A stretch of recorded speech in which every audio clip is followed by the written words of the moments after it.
अस्सलाम वालेकुम दोस्तों। तो आज मैं आप लोगों के लिए चकवाल की बेहतरीन रेवड़ी की रेसिपी लेकर आई हूँ।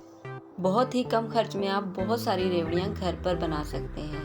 Welcome back to my YouTube channel. बिस्मिल्लाहिर्रहमानिर्रहीम। एक पैन में आपने 1 कप तिल लेने हैं। तिल जो मैं यहाँ पर यूज़ कर रही हूँ वो कच्चे तिल हैं। इसको हम हल्की आंच पर ड्राई एंड रोस्ट करेंगे। बहुत ही लो आंच पर आपने इसे 5 मिनट के लिए रोस्ट करना है। आंच जो है वो आपकी तेज़ नहीं होनी चाहिए। अगर तेज़ होगी तो हमारे जो तिल हैं कड़वे हो जाएंगे, जल जाएंगे। खुशबू जो है वो आना स्टार्ट हो गई है। अब हम इसे फ्लेम को ऑफ कर देंगे और इसे ठंडा होने के लिए रख देंगे। 2 कप मैंने यहाँ पर गुड़ ले लिया है जो वज़न में 200 ग्राम है। इसको मैंने हल्का सा क्रश कर लिया था ताकि ये जल्दी से मेल्ट हो जाए। अब हम इसके अंदर 1/2 कप जो है वाइट शुगर ऐड करेंगे। जो नॉर्मल चीनी हम लोग घर पर इस्तेमाल करते हैं वही ऐड करेंगे। और यहाँ पर मैं 1/2 कप पानी इस्तेमाल कर रही हूँ। और अब हमने इसे जो मेल्ट करना है वो हमने मीडियम आंच पर करना है। आंच आप तेज़ नहीं करेंगे, मीडियम आंच पर ही हमने इसे पकाना है अच्छे तरीके से। इसके अंदर आप जो चम्मच है वो हिलाते जाइएगा वरना ये नीचे से जलना स्टार्ट हो जाएगा।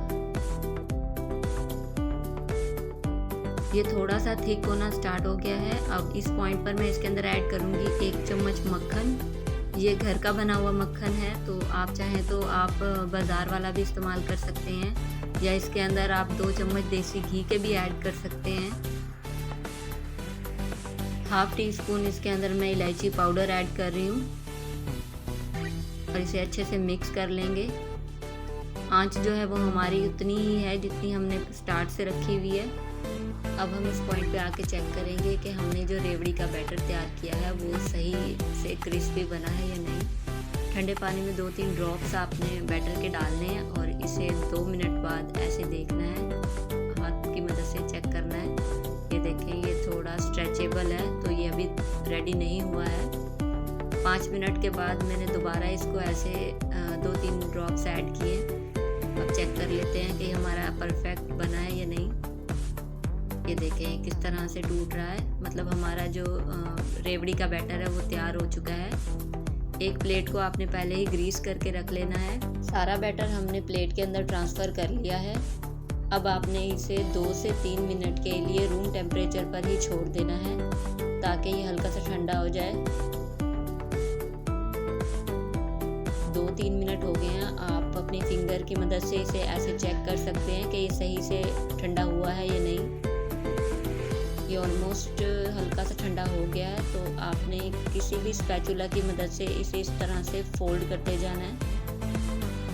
देखिए अभी भी थोड़ा सा ये गर्म है, बट ये काम आपको जल्दी जल्दी करना है वरना ये ठंडा हो जाएगा और ये अच्छे से स्ट्रेच नहीं हो पाएगा। अब आपने इसे इस तरह से रबड़ की तरह खींचते जाना है और इसे फोल्ड करते जाना है।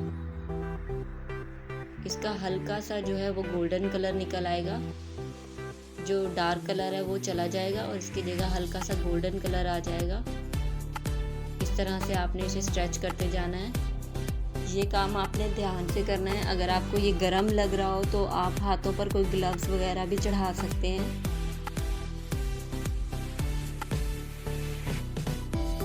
अब आपने एक कॉर्नर से पकड़ के इसे इस तरह से खींचते जाना है और इसकी एक लंबी सी रस्सी बना लेनी है।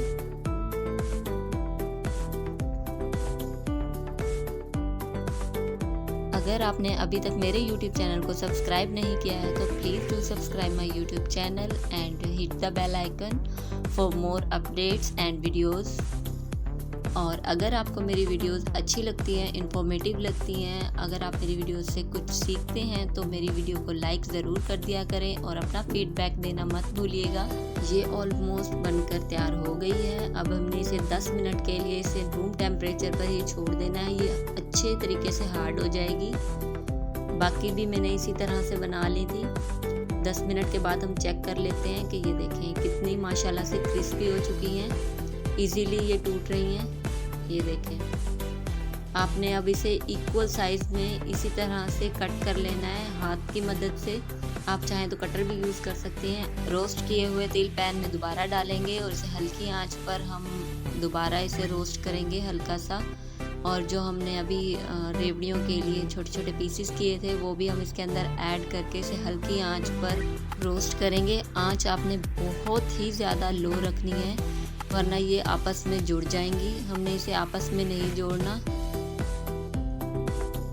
इस तरह से अगर आपको तिल कम लग रहे हैं तो आप इसके अंदर तिल और भी ऐड कर सकती हैं।